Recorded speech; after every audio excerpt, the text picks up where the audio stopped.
going on, everybody? It's your buddy, it's your pal Spaz Phoenix, the YWC Reality Check, here with your AEW Dynamite review for February 23rd, 2022. How we doing? I'm doing good. I hope you're doing good as well. I don't know what's going on with everybody else in the world, but we are on the cusp, we are on the brim of almost all the restrictions being dropped in my area. We are in the last season, we are in the closing stretch, we are in the season finale, are we not, of the COVID era, so I'm in a particularly good mood. Something else I'm going to mention, or a thought I'm going to share with you guys before I get into the review tonight that also puts me in a really good mood, and it's a really, really generic statement. It's a really good time to be a wrestling fan, and I'm saying that obviously with a huge hint of bias because I'm really only talking about the wrestling that I give a shit about, but I mean, Rumble just passed, and it was good. I don't care if you like who won or not, or whatever politics you want to throw on it. I had a lot of fun with the Rumble. Yeah, I mean, there could have been one or two things different, but it was alright. Elimination Chamber, especially for being a Saudi show, had a lot of fun shit. Austin Theory is still spinning in orbit somewhere. It's all good. I got to see Lita wrestle in 2022, which was nice. And on top of that, we had No Surrender, which had all kinds of twists and turns as far as Bullet Club stuff goes. And in about 10 days, we come up to next weekend, where we get not only Sacrifice, but Revolution as well, which most closely ties into what we're going to talk about tonight. But Sacrifice, even for one pay-per-view, 2 weeks off of another pay-per-view, we've already got the first two matches announced for that. One is Switchblade Jay White versus Alex Shelley. Huge fan of Alex Shelley, and I'm getting to become very, very quickly a fan of Switchblade Jay White. So for all of you out there that said I should have known who he was before, sorry, I'm playing a bit of catch-up. I don't watch New Japan, I didn't watch ROH, I don't know my Bullet Club history, even though a lot of the people I like recently, as Guapo and I discussed on the preview, are from the Bullet Club. And the other one is just going to be a lot of fun, and it's the Inspiration versus the Influence, which is a match, if you've been watching Impact, it's a match we've been waiting for a while, and that is for the Impact Knockouts Tag Team Championships. There we go. Words work. I want to send a quick shout out to Guapo, who not only joined me for the No Surrender preview for Impact, but also was at the show and spent a lot of time on the hard camera side. So if you spotted Guapo, all the better for you. Looks like he had a really good time. I'm hoping to get him back for the Revolution pay-per-view, maybe squeeze in a Sacrifice preview as well, but yeah, shout out to him. I'm really glad he had a good time. I'm hoping we get some shit up here. I'm sending it out right now. I was supposed to go to a house show for WWE back in December. It got canceled when everything shut down again, and Roddy Raw, COVID's a bitch. Moving on. Go Truckers. Supposed to be getting that house show moved to the end of March. So I guess I can't aim this as much at WWE, but Impact and AEW, I want to be in your seats. I want to be in your shows. Come up to Canada, you cowards. Oh yes. And also, check it off your Spaz Phoenix bucket list at the end of March as well. I do have another Destiny show coming up, which is going to be a lot of fun. And while I'm rambling on, I will stick in the plugs because I don't always remember to do it. If you are listening to me on a podcast and you want to find me on a video platform, go to YouTube, search Spaz Phoenix. Go to Rumble now, and I'm trying to grow the audience on Rumble. It's not really happening yet. If you guys want to come over there and support me there, that'd be great. Spaz Phoenix Podcast. If you're watching me on either of those video platforms, you want to find me on an audio platform, go to Anchor, go to Spotify, go to iTunes, go to iHeartRadio, go to a bunch of other places. Go to TuneIn, go to wherever you get your podcasts from, and search Spaz Phoenix Podcast. That'd be really great. Find me on Twitter at Spaz Phoenix, at Spaz Phoenix1. Find me on Instagram at Spaz Phoenix, and find me on Facebook at the Spaz Phoenix Podcast Facebook group. Say that 3 times fast. Especially if you're watching this on YouTube, though, throw me a comment down in the box below, because they think nobody watches, even though the numbers are there. So yeah, but comment or like or do something so that the overlords at YouTube know that you guys do in fact have a pulse. Let's get into tonight's show. What was tonight's show? It was a 2-hour ad for Revolution, and I'm not saying that in any kind of bad way. That's exactly what it's supposed to be.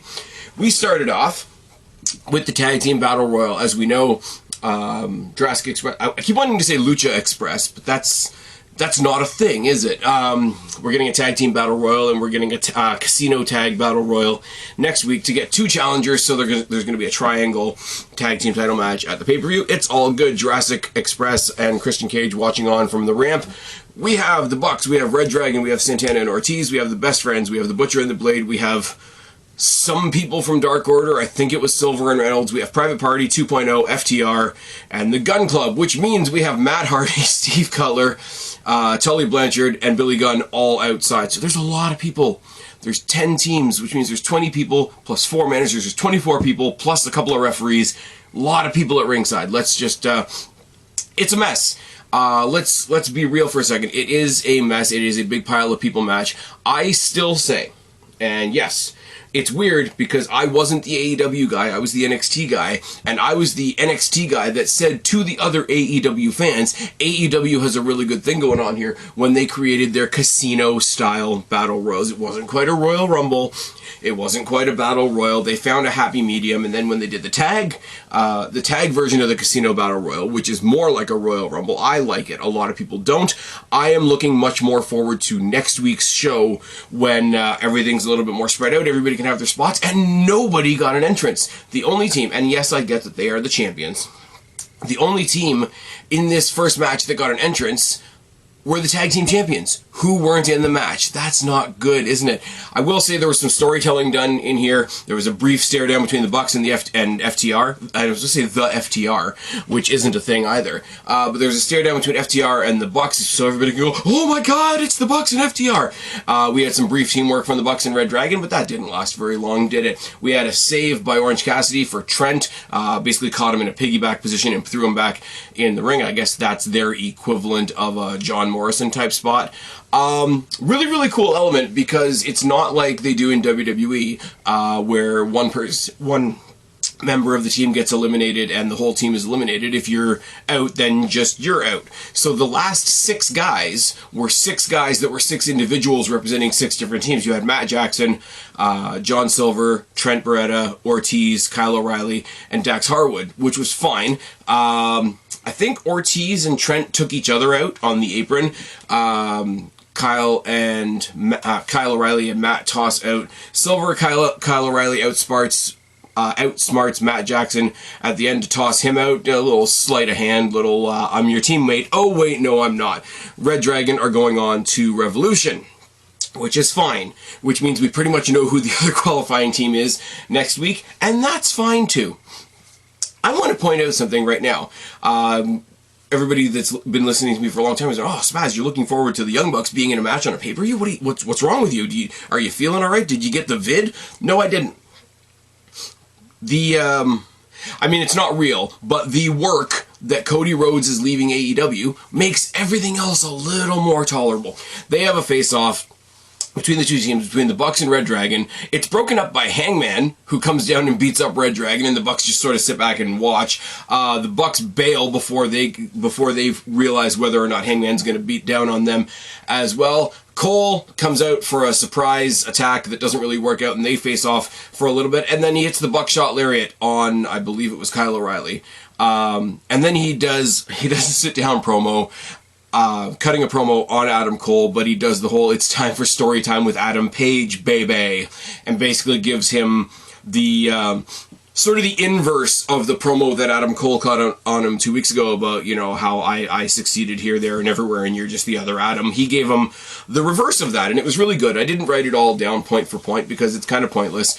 I will say, you got Hangman Page on one side, you got Adam Cole on the other side. In a promo battle, Adam Cole's going to win. Yes, I'm biased, but I'm also right. The match coming up is going to be good. I don't know if they're setting up a trios match later on down the line with the former Undisputed Era versus Hangman and the Bucks.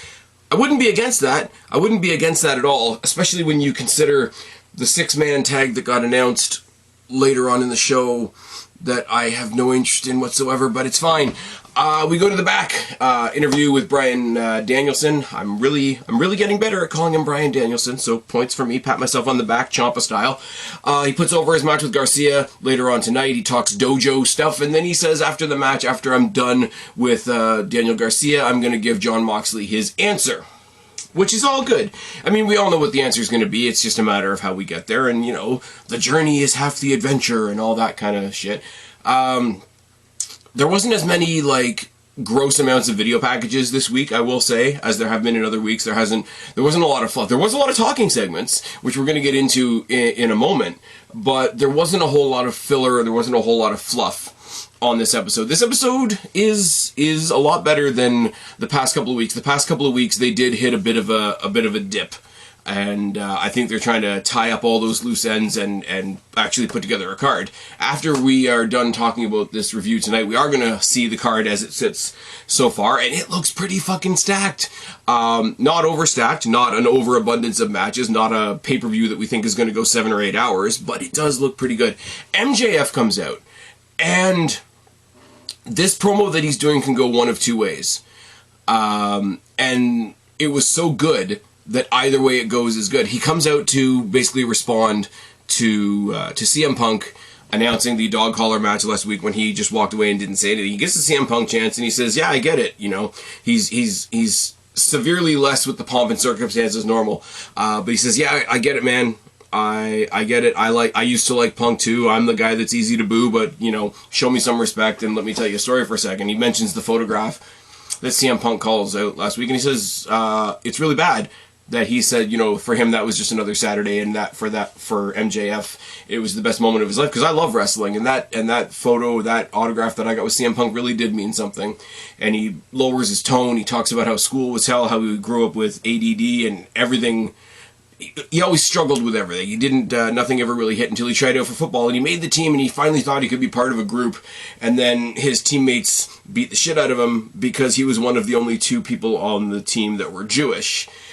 And as soon as he said that, I was like, okay, where are we going with this? His teammates beat him up with quarters and threw quarters at him and told him, "Pick up the quarters, Jew boy." I'm being careful how I say this. I'm only quoting what the promo says. So, and he says, "Yeah, I struggled through life. You know, this 5'0" scrawny, you know, pipsqueak Jew boy." Which is really uncomfortable, but I think that's what they were going for. He got the crap kicked out of him by his teammates, but it was okay because it was Friday, and he was going to see his Punk, his hero, the guy he looked up for, the best in the world. He says, "I'm going to be just like him." And then January 2014, Punk left me and left all of us, and it made me quit on all my dreams. But then I turned it around and thought, I'm going to be better than CM Punk, and at Revolution I won't quit because I'd be no better than you. And the whole time he's doing this, I don't know how if it's, like, obviously it's acting, but, like, I don't know whether they're going for a genuine thing or whether this is going to be a giant swerve or whether it is a genuine thing and that's going to justify all the bad things that he does to him at the pay-per-view. But he summons this crack in his voice and this genuine nature and the red eyes, and by the time he gets to the end of the promo, he is crying in the middle of the ring. Not so much that it's cutting up the promo, but he is crying, and Punk comes out, no pomp and circumstance, no music, no microphone even, and just sort of, like, stands across the ring from him, not even really getting close to him, and you can see Punk, like, questioning himself, and, like, it's actually resonated through his chest, but he's feeling what the fans are feeling, and the first words out of his mouth when he confronts MJF is it true? And then he says it again, he says, "Is what you're saying true?" And MJF drops the mic and walks away. And even though I don't quite know what they're doing, it was really, really fucking effective. Punk, even at his most babyface, is still a cocky asshole. So much like MJF the week previous, for him to drop all of that and show genuine concern and show genuine, I don't know what you want to call it, like emotional penetration, really put this over, but it didn't even need it. It was already there. It was the icing on the cake, don't get me wrong, it didn't hurt it, but it makes it very, very intriguing. I would have, if I was them, and I'm not going to tell Tony Khan and the boys how to run their business, I would have done this next week, so that everything he said was resonating in Punk's head as in such close proximity to the actual pay-per-view. Because if it's a mindfuck, then it works, and if it's, hey, you did this and this did affect me and that's my justification for now being an asshole, that also works. Because these guys are going to kill each other. Let's be real. There's a whole lot of there's a whole lot of stuff going into Revolution where it's like they're telling a really good, interesting, layered, emotional story. But the end of that story is, these guys are going to kill each other. And this is kind of a cool, layered thing. He did the thing in Chicago where not only did he beat him, he cheated to beat him. Not only did he beat him by cheating, he beat him by cheating twice successfully in Chicago. There was layers to that. There's layers to this. If MJF's ultimate victory is that he's able to make CM Punk feel bad about himself and feel bad about coming at him with all guns blazing, and he doesn't, I mean, first of all, it makes Punk look like an idiot, but second of all, goddamn, I will say, you know, a lot of people when they're doing a review will say, oh my god, if you're going to only watch one match from this show, go and watch, you know, X versus Y. If you're going to only watch one thing from this show, what I'm going to tell you is don't even go for a match. Just go and check out this promo, because it was, like I said, it was layered and it was intriguing and it definitely wasn't scripted. I'll give them that. The cultural overtones of the childhood story there. For all I know, the guy that plays, I don't know what MJF's real name is, or if that is his real name or whatever. For all I know, that could be true. That could be like a very true bit of his life that he's tapping into there. But I'm tap dancing around it, other than to say that this was fucking fantastic. And Punk only being in there for just a second, just to get him out from the back, just to give you that little inkling that MJF got to him, was all it needed, and it was fucking fantastic. You know what else is fucking fantastic, and I know it drives a lot of people nuts, but I like it? Kings of the Black Throne versus Death Triangle, which in this case is Penta and Pac, because Rey Fenix is still injured, except it's not really Death Triangle as we know them, because Pac comes out as the Bastard Pac, and I love his bizarre solo entrance. It's little clips of him when he was doing when he couldn't come in because he was in the UK and he was cutting those weird promos, pacing around the empty room and all that. It's all that type of thing. And Penta came out as, I'm going to pronounce this wrong, so apologies in advance, Penta Oscuro, something like that. And it's basically like this darker version of himself. It's his version of the Fiend. It's his version of the Demon. It's his version of, you know, is he priest or is he Damien? Basically, he came out as Lucha Undertaker, complete with a tombstone, complete with a shovel, complete with Alex Abrahantes looking like the absolute worst anorexic pallbearer cosplay I've ever seen in my life. But here's the thing. Taking nothing away from how cool this all is, because you guys know me, I love shit like this. But his character change is that he's a really creepy lucha guy. But here's the problem with that. As far as I'm concerned, Penta El Zero M, or El Zero Miedo, or whatever, however they're calling him this week, is already a pretty creepy lucha guy. So he's creepy-er. Anyways, they had the pretty much the same match that they had a couple weeks ago, and it was all really good. I mean, what's his name? Brody King is a fucking tank. Aleister Black, Malachi Black, you guys know I was a fan of, even in his NXT WWE days. Pac is great. You guys know a while ago I did the NXT flashback videos when I was looking back at the old takeovers when he was Adrian Neville, and he was great back then. And Penta, you guys, like, the Lucha Brothers are one of the cool things that AEW has introduced me to, so you can't really lose with this. What was great is, close to the end of this match, Malachi Black goes to do the mist, and Penta, doing the smart thing, just blocks his mouth. So what happens is Malachi Black ends up misting himself. Now, again, they treat this like it's fucking poison. And again, I have to get a little bit pedantic here. How poisonous is it to you in your mouth? Because when you spit it at somebody else, it's coming out of your mouth. I question this. I know what they're going for, so I get over that question really quickly, but it is mildly funny to me. So he makes him choke on his own mist and gets the quick roll-up for the win. He's recovering on the outside after the match. Brody King, by himself, does a post-match assault on both Penta and Pac, and the lights go out. Lights off, lights on. As I will say, AEW does the lights on, lights off thing too much, and I also will say I do not care at all, because it always works. Lights off always works. Lights come back on, And it's fucking Buddy Murphy, Buddy Matthews, whatever you want to call it. Immediately, to me, it conjures up that whole period of time on Monday Night Raw where WWE needed to fill 20 minutes. So a couple weeks in a row, they let Buddy Murphy and Aleister Black go at it because you knew the match was going to be fucking solid.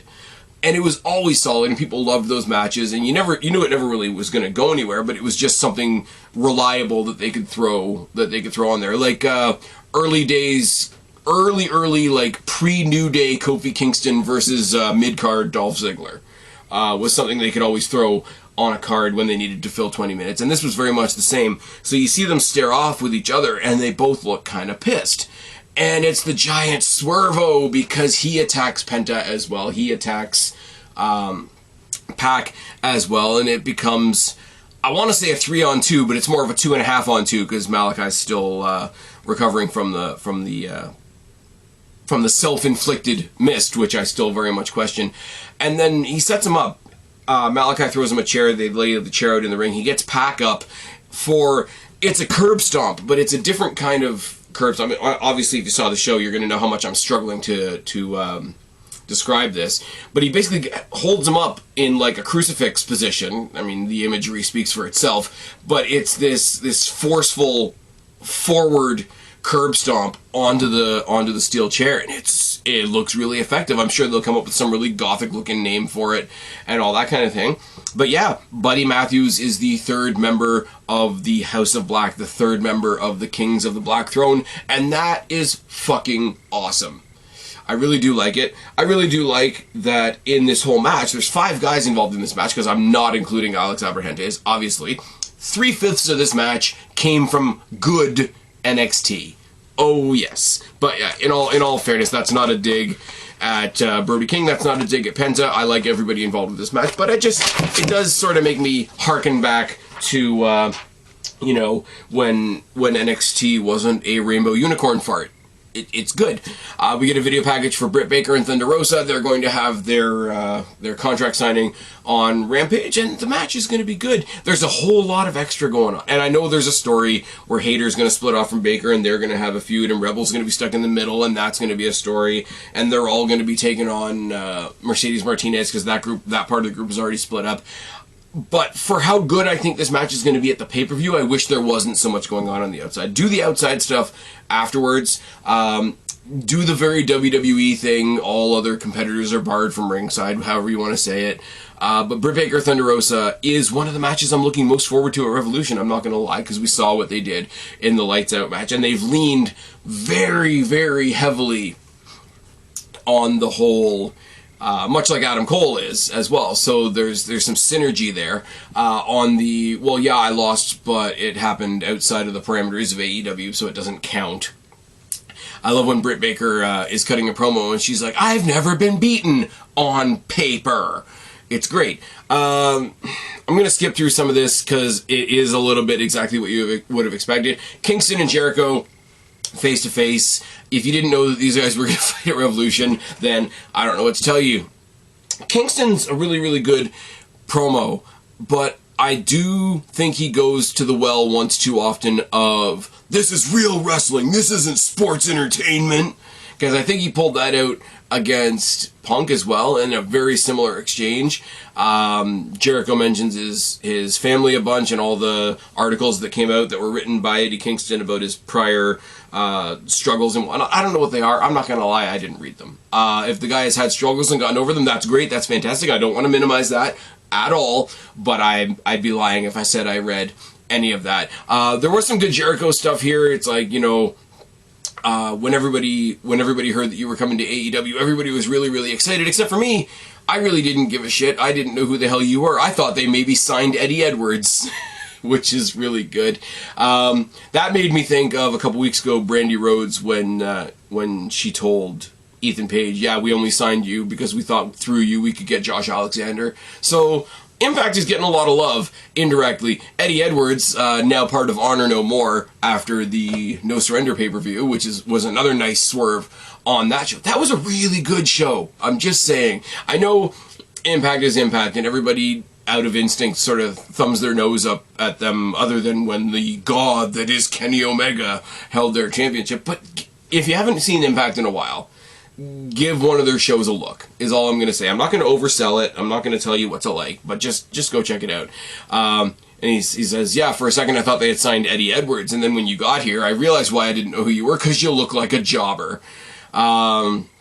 A bunch more, oh my god, why don't you skip down the road to Stamford and do some sports entertainment, and da-da-da-da-da. And it is what it is, and it came back around finally to Jericho doing a very WWE thing of, you know, you're afraid of success, you can't win the big one, rah-rah-rah. And then he goes on to say, I am the big one in AEW, which I thought was great. It's not Mox, it's not Kenny, it's not the current champion Hangman Page. I'm the big one in AEW, which was fantastic. They do get into some, they just touch on Kingston's family stuff, which, like I say, I'm not very familiar, where he does a really good thing in his promos, where he goes from being really, really serious to his face going deadpan, and he just, he'll be laughing it off, and then he'll say, you need to watch yourself, man. And I don't know how good this match is going to be. I think I said this a couple weeks ago in one of my reviews. I don't know if this is going to be a 5-star classic in the Tokyo Dome, brother, but I will say that this is going to be one of the more intense matches of the night. It's going to be one of the more entertaining matches of the night, and I don't know what this match looks like, if that makes any sense. I know I say that a lot, but Jericho is Jericho, and Jericho, as he said, does everything. He's been everywhere. I had done more I had done more by the age of 22 than you have getting signed by AEW now that you're 38. And I mean, the numbers don't lie, and it means bad things for you at Revolution. I don't know. Steiner math. Of course I have to do Steiner math, because we've got a Steiner in NXT, we've got Sacrifice coming up in Impact in a week and a half. I had to throw it in there somewhere. And then we go backstage to the Andrade / Matt Hardy family office, and their office is the stairwell, which I will never understand. They're talking about Andrade getting a shot at the TNT Championship this Friday on Rampage, so I think we know what the thing is going to be there. And then they suggested a 6-man tag for Revolution. And it's Matt Hardy, Andrade El Idolo, and Isaiah Cassidy. So first of all, you've got 2 singles guys and 1/2 of a tag team. I don't know if the other one is injured or what, so I don't want to stick my foot in my mouth too much, but I'm going to say on the surface, that doesn't make sense. Taking on Sting, Darby Allin, and Sammy Guevara. Now, this is backwards as fuck. They should do, if they're going to do it at all, I don't care about this match. This match is my piss break. I'm sorry. AEW has successfully made me not give a shit about Matt Hardy, which was a feat in and of itself. They haven't really done anything with Andrade. I don't really care about seeing half of a tag team wrestle, and Sting, Darby, and fill in the blank as a trio is a thing that's running a bit old. But if you were going to do this, you should have done this on Rampage, and then done Sammy versus Darby versus Andrade at Revolution. That's just my opinion. Call me crazy. Don't do a title match on a pre-recorded weekly show, and this dog vomit of a 3-on-3 at the pay-per-view, especially when you want to lend credence to the Face of the Revolution ladder match, which is going to be the next contender for that title. Why would you not have that title featured on the show? It doesn't make any sense. Speaking of, oh, look at that transition. Speaking of the Face of the Revolution ladder match, we get another qualifying match, and it's Starks from Team Taz taking on 10 from the Dark Order, and it's fine. It's a little guy. It's a little guy versus a big guy who you know isn't going to win. What does he do? He reaches behind, he messes up the mask a little bit, and manages to hit him with a spear, and qualifies for the match. Ricky Starks, there we go, that's the name I was looking for. Ricky Starks taking on Preston Vance, I think is 10's full name. They did big guy, little guy stuff. We know Preston Vance took on Adam Cole on Rampage last Friday, and it wasn't terrible, but I didn't think he was going to be in the ladder match. I thought the only thing I thought watching this match is this is where we break the pattern of we're putting huge guys into this ladder match, because first of all it was Hobbs, Wardlow, and Keith Lee, which are 3 big dudes, but now Ricky Starks joins Hobbs, Wardlow, and Lee. And now the secondary story here is you've got two members of Team Taz going up for that, not figurative, that literal brass ring. Hitting it a little bit hard. Hitting it a little bit hard on the head there, AEW. Red Dragon argue with the Bucks in the back. They say that the Bucks say that they're going to win next week because we not only want to get the champions, we want to beat the hell out of you too. Cole is losing control. Cole starts yelling at the former members of Undisputed Era. Why can't I speak tonight? Undisputed Era. And says, we have to get along, I've got title things to consider. Which, if I was either of these teams, I'd be like, okay, both of us are trying to get the tag team titles. Why is the only focus your world title? Which I'm sure is going to be a thing later on down the line. But yeah, a little bit of a spoiler. Unless there's an upset, unless something else happens, it's going to be Red Dragon versus the Bucks versus the Jurassic Express, which doesn't hurt my feelings in the slightest, except that going into that match, the more intriguing part of the match is between the two contenders and not necessarily the champions, which I don't think paints Jurassic Express in the absolute best light, but it's still going to be a fun, amazing match. We're telling the story of Cole losing control. I don't know when Kenny Omega's coming back. I haven't heard anything about him from the medical point of view. I do know that he's been doing a lot of interviews concerning the first AEW video game, which is cool. I know that's his thing outside of wrestling, and I know he did an interview recently where he pretty much laid it out on the line that nobody else in AEW wanted to start this war with WWE and NXT. It was really Cody's idea. So all of you that were clutching your pearls and being over dramatic about how silly the Wednesday Night War was, you can thank your buddy Cody. And you can thank your buddy Cody when he shows back up at Revolution, because him leaving AEW and going to WWE is a fucking work. Go back a couple of episodes, you can see my detailed description as to why. Jade Cargill buried the bunny. I don't know what you want me to say here. I really don't. Bunny doesn't even get an entrance. She gets a couple hope spots, which is just cruel because it's a long squash. Jade Cargill gets a microphone after the bell, talks some nonsense, and Tay Conte comes out and challenges her for Revolution. I'm going to be cheering for Tay Conte, and in advance I'm going to feel very, very, very disappointed. Jade's terrible. I know you're not allowed to say that. I know you're stomping on hallowed ground and you're talking about all different kinds of, think about the social No! She's terrible. She's absolutely terrible. Like, make me a fucking sandwich and get off my TV screen. Terrible. And I wouldn't say that if it wasn't true. Because anything you guys know about me is I always tell the truth. I always call it like it is. And Jade Cargill is Ryback. It is what it is, and Tay Conte should beat her. It should be, I'm sorry, all due respect to Tay Conte, I want the world for Tay Conte. It should be Ruby Soho.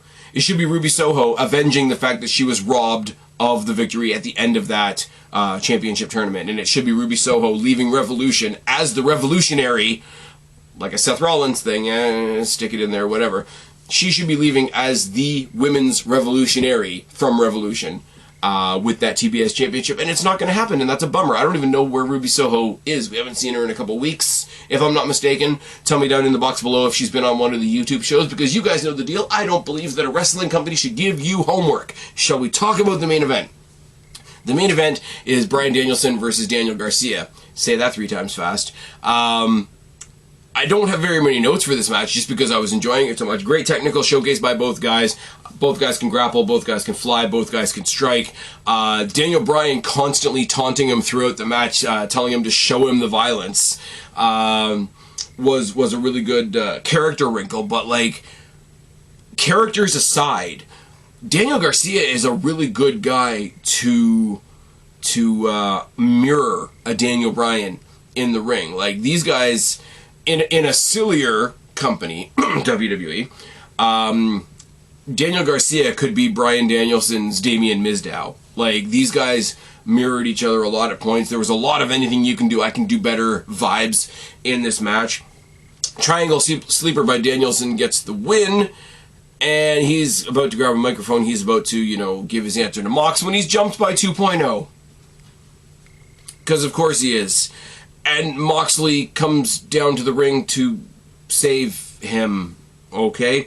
One of them goes to hit Moxley with a chair while he's celebrating, while he's facing outward, facing away from him, whatever. Danielson takes the chair away, so now Danielson has saved Mox as well. He makes reference to Mox's promo from last week. He says, I know you said you can't fight with anybody unless you've bled with them first. I don't need this to make you bleed. You want a match at Revolution, you've got it. Don't be surprised if you're the only one bleeding, and the match is set for Revolution. That is going to be fucking fire.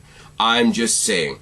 Daniel Bryan versus Dean Ambrose at an AEW pay. No, I'm not doing it. I'm kidding.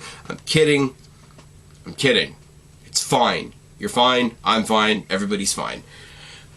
Now let's talk about Revolution for a second, because as I said, that weekend I'm going to be previewing Sacrifice first. And Sacrifice, I only know 2 of the matches so far. But let's look at the matches that we're getting for that weekend, shall we?